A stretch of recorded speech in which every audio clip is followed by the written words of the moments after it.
been a while since I did one of my top 5. And a couple of years, in fact, a year and a half. And so what I'm going to do is my top 5 reasons why I don't think a revival should be led by Glenn Beck. I can't look into someone's heart. I can't look into someone's motives. All I can see is their fruit. And we are supposed to speak out against false prophets. And I believe that he is a false prophet.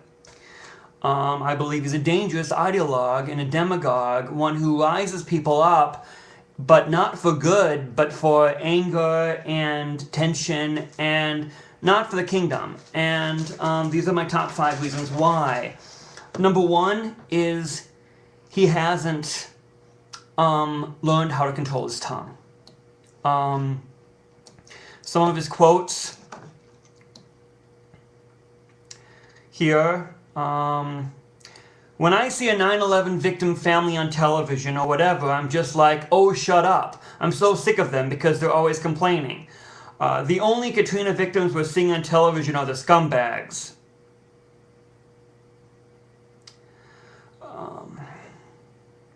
The most used phrase in my administration, if I were to be president, would be, what the hell you mean we're out of missiles?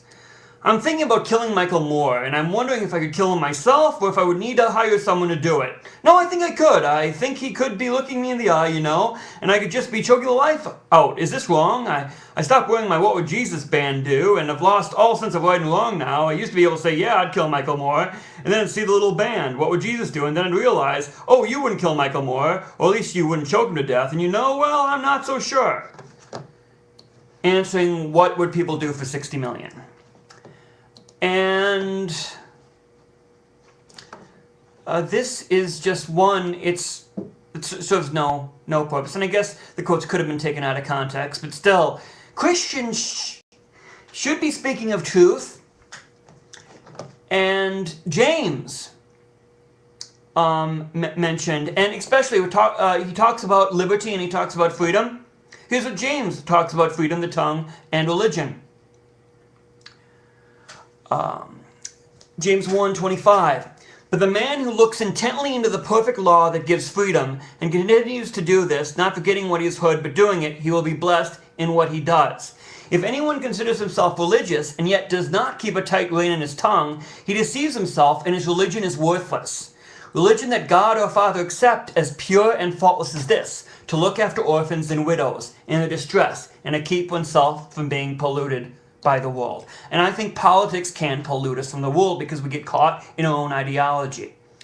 You might be a liberal and you're caught with the ideology that of choice, and you may look the other way on abortion. You may keep yourself on the ideology of the right and look yourself the other way of corruption and the abuse of the poor. And people might say, well, it's the churches that should be taking care of the widows and the orphans. I mean, the state should have nothing to do with that. I mean, the state is just for a good defense and everything else. Government is evil. And I believe that government can become a bureaucracy. I do believe the liberals kind of sometimes make God an idol, which is also really not biblical. But the Tea Party and Glenn Beck's view is also not biblical. Romans 13:4. For he is God's servant. This is talking about the one in authority. He is God's servant to do you good. But if you do wrong, be afraid, for he does not bear the sword for nothing. He is God's servant, an agent of wrath to bring punishment on the wrongdoer. And this is when they say, yes, see, the Bible condones capital punishment. But that's usually when they stop quoting.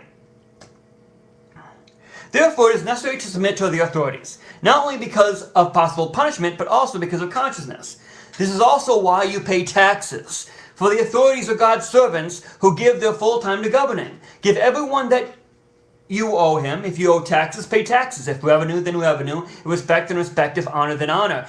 And his is so anti-government. And that comes into my part too.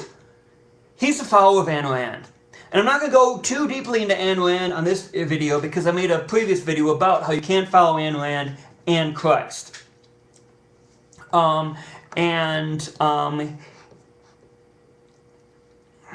and I don't I don't like that Iran is a selfish form of Christianity that is all about the individual at the expense of the common good, while communism is all for the state at the expense of the good of the individual. There has to be a common ground. The problem is Glenn Beck and Ayn Rand are extremists, just like Lenin, Marx, Engels were extremists on the other side.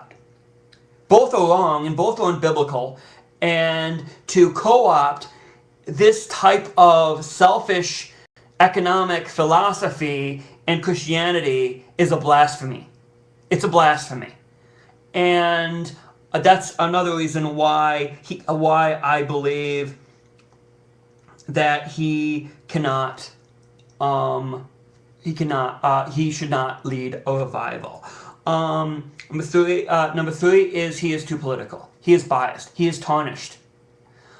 Just like I wouldn't want Jeremiah Wright, I wouldn't want Al Sharpton, I wouldn't want anyone with an ideology leading a revival. Because it's not about ideology, it's about theology. It's about that we are sinful man and that we are not meant to abuse each other. We are not meant to steal from one another. We're not meant to be rich at the expense of the other. We're not meant to take people for what we can use them for. We're meant to be community, not a bunch of users. And I believe the conservatives have fallen on the financial and liberals have fallen on the sexual. And so I cannot. That's another reason why I cannot support this. The fourth is his feud with Jim Wallace on social justice. I like Jim Wallace. I believe he might be a little bit on the liberal side for me, but I believe his heart is in the good place, and he wants to serve God, and he wants to help eliminate poverty. It's a noble goal. But I just think he said some things about redistributing wealth that kind of frightens me. But the thing is, a reasonable tax policy is not redistributing wealth. It's just making sure that the people who can pay their share, and they're not going broke, they're not going poor. They might just not be able to buy the second house. They might not be able to. They might have to sell their Lear jet. Or things like that. It's just they're not going broke. If we go back to the Clinton era taxation, as well as regulation, and this goes back to the Ayn Rand.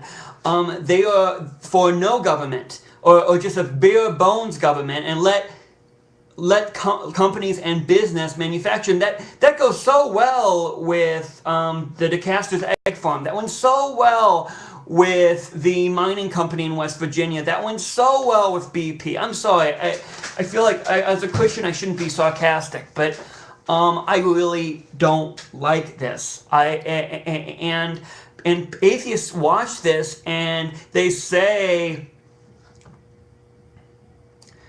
they see Glenn Beck. Something beyond imagination is happening. He said, America today begins to turn back to God. Exhort the crowd to recognize your place to the Creator. Realize that He is our King. He is the one who guides and directs our life and protects us. The thing is, I believe all that.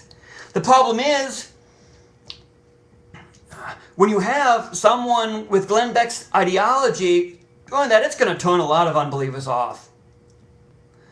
And so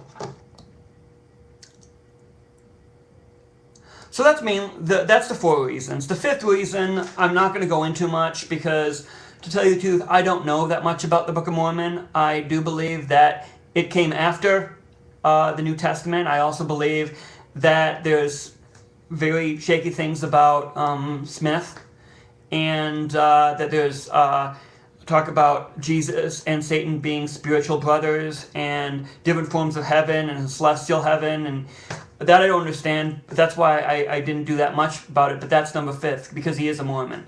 But all those other things are more frightening than the 5th. God bless.